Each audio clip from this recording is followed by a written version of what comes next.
Welcome to today's Explainer. We are jumping straight into a really specific, highly traditional worldview today, presented in the book How to Grasp Happiness. We're going to focus entirely on Chapter 6, which is titled A Believing Heart Grasps Happiness.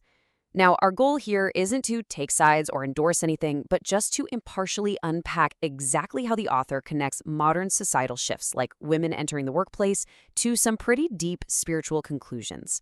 Let's dive in and see what the text actually has to say. So, to really understand this perspective, we have to start with a massive, fundamental question.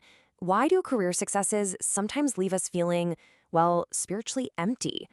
The text positions this as the ultimate modern dilemma for women.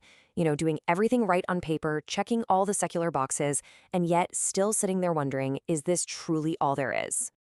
All right, let's get into Section 1, the modern marriage dilemma. Now, if you were to ask your typical sociologist why marriage rates are declining, they'd probably point straight to higher education and career advancement, right? But the author pivots here to a distinctly spiritual claim. The text argues that the real underlying issue is that women are losing an honest heart. The idea is that because the freedom to work independently acts as an escape route, women aren't forced to commit to marriage, and because of that, they kind of miss the right timing altogether. To fix this, the author issues a very direct call to action, saying, let's find the feminine virtue of an honest heart. And just for context, in this book's universe, an honest heart essentially means docility and self-reflection. It's a highly traditional argument, positing that women must look inward and rediscover the specific virtue to properly navigate modern relationships. Which brings us to Section 2, Workplace Friction and Perceptions. Okay, so the book tackles the very real issue of workplace sexual harassment, but it frames the root cause through its own unique lens. The text argues that a lot of this friction actually stems from a fundamental communication breakdown. Basically, the claim is that men and women simply have completely differing sensory perceptions. So during this transitional era where women are advancing at work, the two sexes are essentially just misreading each other's boundaries.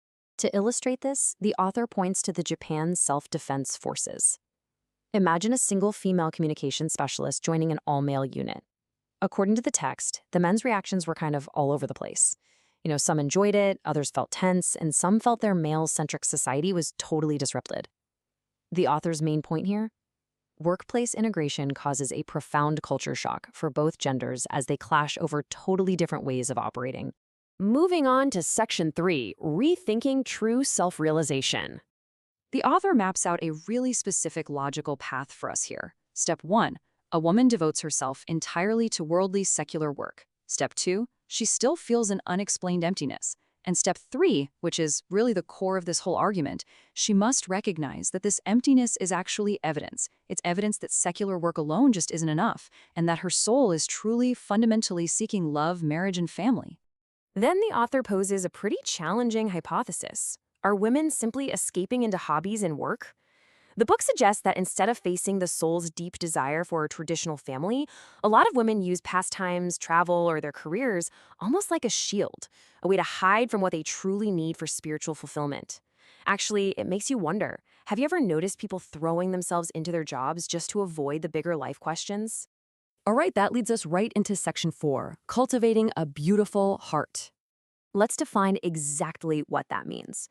Because in this text, a beautiful heart isn't just about being a kind person.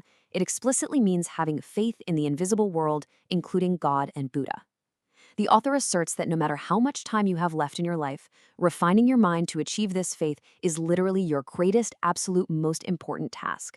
To explain why this is particularly vital for women, the author actually splits the male and female soul into two distinct camps. The text claims men's souls are heavily attached to three-dimensional matters. The physical, the pragmatic stuff. But the female soul?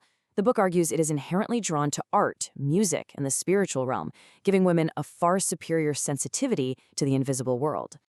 And finally, Section 5, Sensitivity, Faith, and Happiness. So, the author builds on this idea of innate sensitivity to make a really bold prediction. We are currently entering a new religious era. Because women supposedly possess this spiritual superiority, the text concludes they won't just participate in this new era, they're actually going to lead it. Instead of competing in the corporate world, the text suggests women should be leveraging their spiritual talents to ascend. The author distills this entire philosophy down into one absolute promise. Quote, "Faith is a wonderful, beautiful thing for women. Through those two characters, the whole world is given. The argument here is total. Embrace spiritual belief, and every single other desire and need will be fulfilled. It's presented as the ultimate, all-encompassing solution to modern dissatisfaction. And that brings us to our final takeaway. According to the source material we've unpacked today, the absolute premise of religion and the ultimate key to grasping true happiness is a heart that explicitly believes in the invisible world. It's a provocative, deeply traditional perspective that asks us to totally redefine what success looks like. So, what do you make of this framework? Does true happiness really require us to look past the visible world entirely? Definitely something to chew on as we wrap up. Thanks so much for joining me on this explainer.